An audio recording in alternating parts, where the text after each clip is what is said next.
Eu e a minha baguncinha dos meus... das minhas informações do roteiro, mas né, tudo bem.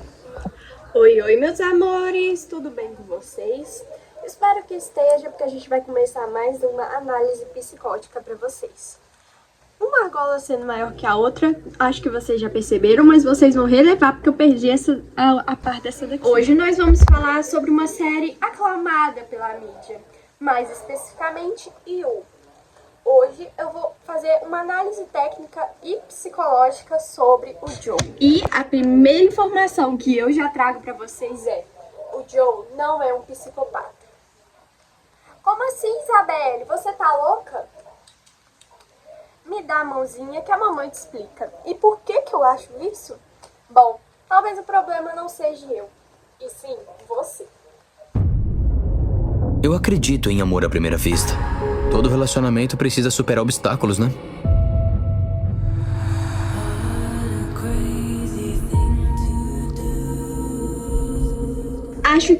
Eu espero que vocês tenham pegado essa frasezinha que foi A frase final da série e eu encaixei ela aqui no roteiro. Pra mim completar a minha teoria pra vocês, que o Joe não é um psicopata, a gente vai ter que fazer uma análise técnica. E tudo começa com a infância do Joe, porque toda coisa na psicologia começa desde o inicinho. Porque dependendo da sua criação e da sua casa, você vai ser uma pessoa diferente. Acho que isso é meio claro. O Joe veio de uma família muito disfuncional, de um pai abusivo e de uma mãe que desde sempre sofreu um abuso muito forte do seu pai. E assim deixava o Joe em lugares públicos para poder se encontrar com outras pessoas, com outros homens, entendeu? E o pai do Joe sempre foi uma pessoa muito psicopata e tentava abusar ele de alguma forma para ele deixar escapar isso, porque ele sempre suspeitou que a mulher dele traía ele. E toda essa distorção dele começou desde pequeno pelo fato dele ter um daddy issues e uma mãe issues. Eu não sei falar, gente, desculpa, eu não sou tão fluente em inglês.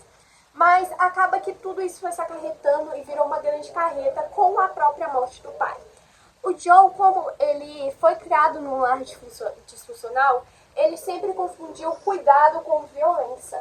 Então ele acabou matando o pai dele, que foi seu primeiro assassinato, para tentar salvar a mãe dele de alguma forma. E nisso a gente entra no tópico de por que ele não é um psicopata. E com a morte de seu pai, a mãe dele decide colocar ele no orfanato, porque ela ficou muito assustada com tudo aquilo. E para não mexer muito com a cabeça dela, ela decide meio que falar com ele que ela estava deixando ele lá porque seria melhor, porque ela não queria estragar o resto da infância dele, como o pai já estragou uma parte, colocando meio que na cabeça dele do que ele fez não foi tão errado assim, vamos se dizer assim, porque foi no meu entendimento isso. E ela acaba colocando isso como uma forma dele, e ele acaba começando a meio que misturar os sentimentos, meio que misturar tudo na cabeça dele, porque ele era um ser humano ainda a ser formado, porque crianças são seres humanos e se serem informados, então tudo que você faz, tudo que você fala na frente de uma criança vai influenciar em como ela vai ser futuramente, e isso acaba fazendo ele criar um medo, uma negação de abandono. Ele idealiza desde esse fato o medo dele ser abandonado. E tudo isso se mistura, fazendo ele criar uma síndrome de abandono, que é um sintoma central do transtorno de personalidade de borderline. Mas esse não é o diagnóstico confirmado que o Joe tem. É uma meio que especificação de uma das coisas que ele tem que eu analisei. Bom, eu tive que rever toda a série, as 5 temporadas, e eu meio que coloquei ele como uma pessoa que ela sofre de distorção cognitiva. Como assim, Isabelle? Ele não é um psicopata.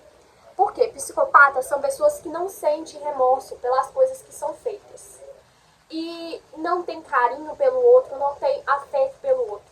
E se você rever todas as temporadas de Ju, desde o princípio ele decide botar a sua vida em relação a uma musa, a relação a uma pessoa. E ele pode ser muito narcisista, mas ele sempre colocou a vida dele em busca em central de uma mulher. E isso significa, várias vezes, isso demonstra que ele não é um psicopata, porque ele acaba sentindo empatia pela mulher e decide que ela não consegue se cuidar sozinha, que ele tem que proteger ela de todas as formas.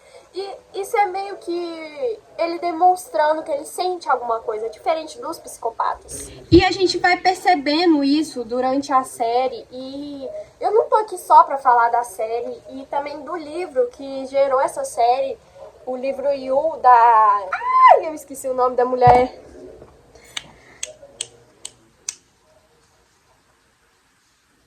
Caroline Kepnes. É porque tava nas minhas anotações. Desculpa, gente.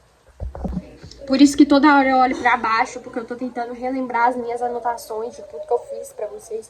E essa série é baseada nesse livro que parece que foi ignorado totalmente pelas editoras brasileiras, porque eu só conheci esse livro por conta da série, porque se eu soubesse eu já teria, que vocês sabem como é que eu sou com livro, eu já teria descoberto, e todas as editoras brasileiras ignoraram bastante esse livro, tipo, muito mesmo.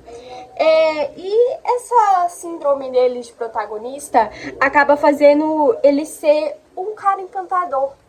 Nossa, por que o Joe, ele sempre encanta tantas mulheres? Eu vou te explicar. O Joe acaba sendo uma personalidade muito desejada. Isso é um pouco problemático, mas de acordo com a filosofia e a psicologia ética, nenhum ser humano não tem nenhum déficit mental, não tem nenhuma transtorno mental. A gente sempre vai achar alguma coisa que é totalmente problemática, é certa, mas isso não significa que você deveria romantizar um assassino em série, que é o que o Joe é. Ele sempre se retrata como aquele cara romântico, diferente da sociedade, um gerente de biblioteca, aquele homem saído direto dos livros que as mulheres tanto buscam e que não estão conseguindo ultimamente. E nisso ele coloca sempre o mundo, todas as mulheres, todas as suas musas como centro da vida deles, que foram a Beck, a Love, a Marianne, a Kate e a Brunch, que foi a última dessa quinta temporada, que ajudou ele a ser preso. Mas a gente precisa falar como os dois primeiros nomes são geniais. A Beck significa, tem um trocadilho com o passado, uma coisa que fica se remoendo, que acontece em várias temporadas. Ele sempre vê a Beck, ele sempre lembra da Beck, ele sempre idealiza muito a Beck, porque é um passado que ele não consegue se desgrudar. Já Love, eu acho que eu não preciso falar muito, que é sobre um amor, a idealização de um amor perfeito, que ele sempre quis. Ele meio que significa que ele, pro amor que ele tanto quis, precisa ter um controle. E nisso ele reifica a jaula que ele tinha embaixo da biblioteca na primeira temporada, e nas outras ele arruma outros lugares para pôr as jaulas, porque ele acha que o amor é um controle. Ele só acha que consegue ser amado pelo controle, pela falta de disfuncionamento, pela falta de figura paterna e materna que ele teve na infância. E acaba que as mulheres sempre se caem muito pelo Joe, por ele ser esse cara romântico, e também pelo fascínio proibido, do amor proibido. E também pelo fato dele ser muito traumatizado. As mulheres geralmente da série buscam, acham que consegue, da série entre aspas, né? Mas as mulheres que acham o Joe atraente, acham que a vida é um conto de fadas, é um livro, e que vai fazer igual nos livros, ela vai conseguir mudar ele. Ele não é assim, ele é apenas conturbado, ele é apenas uma pessoa que não tem amor. E olha que quem tá falando isso pra vocês é uma leitora que tem vários livros de dark romance.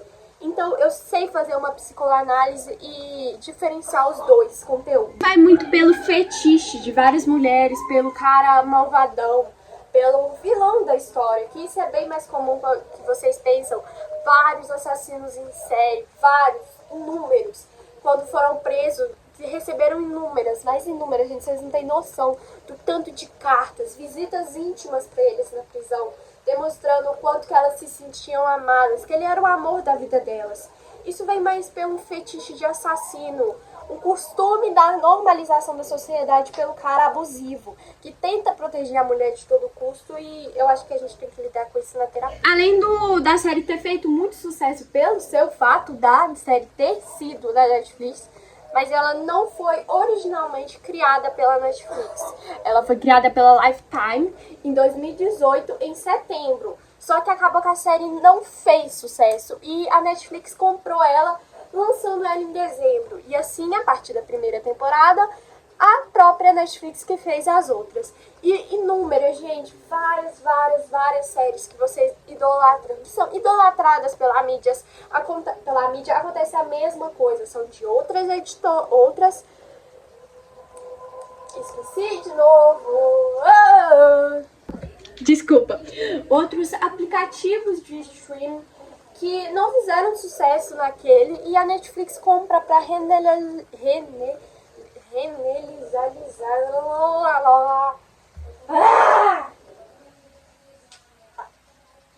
Vocês entenderam, gente? E alguns desses exemplos que eu trouxe pra vocês são A La Casa de Papel, Lucifer, Cobra Kai, que são séries que não são originalmente feitas pela Netflix, mas que a Netflix comprou e fez ser um sucesso mundial. Espero que tenha dado para entender um pouco essa minha análise técnica sobre a série You. Eu tentei ir ligando todas as minhas anotações, tanto que às vezes eu tirava o olho de vocês, porque eu tava tentando meio que juntar minhas ideias e ligar elas todas, porque eu não sou um robô, gente, eu esqueço as coisas, como vocês puderam ver,